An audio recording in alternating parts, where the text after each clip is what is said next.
Ayu Ting Ting ajak atlet difabel joget banjir kecaman. Penyanyi dangdut Ayu Ting Ting kembali ramai diperbincangkan lantaran sikapnya pada atlet difabel. Dalam acara yang dipandu Ayu Ting Ting bersama Ruben Onsu, Wendy Cagur dan Ivan Gunawan, mereka mengundang atlet difabel sebagai bintang tamu. Sayangnya meski tahu para atlet tersebut memiliki keterbatasan, Ayu Ting Ting malah mengajak atlet tersebut berjoget jingkrak-jingkrak. Sontak saja, sikap janda satu anak itu membuat netizen geram hingga mengecam aksinya.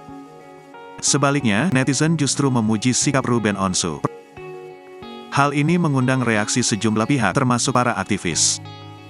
Namun, para bintang tamu tiba-tiba juga diajak mengikuti gerakan senam. Gerakan senam itu cukup energi dibalut musik yang kencang. Salah satu atlet Paralimpik, Agung, mengaku cukup kesulitan mengikuti gerakan itu. Tetapi ia juga memaklumi apabila ada pandangan yang menganggap tayangan tersebut kurang pantas. "Ya mungkin buat yang awal-awal ngerasain kayak saya, mungkin betul kata mereka, netizen, seperti tidak pas," ujarnya.